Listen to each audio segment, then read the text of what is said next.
બાપુ, મહેરબાની કરીને મને મેળા ટોળા ના મારો.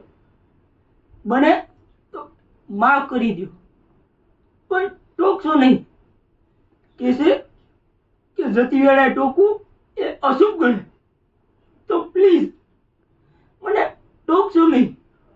હું જાણું છું કે મારી ઉંમર દરેક છોકરાની એક જ ફરજ છે, પોતાના બાપુની જવાબદારી અને દરેક બોજ ઉઠાડી બાપુને ચિંતા મુક્તિની અમૂલ્ય ભેટ આપે.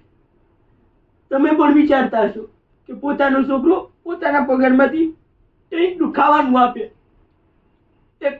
એક જવાબદાર છોકરા તરીકે હું તમારી દરેક ફરજમાંથી નિષ્ફળ રહ્યો. મેં તમારી એક પણ ફરજ ના બજાવી. તમારી આવી હાલત મારાથી ન જોઈ એટલે વિચાર્યા વગર ચોરી ચોરી રાખી. બાપુ મને માફ કરી દેજો, માફ કરી દેજો.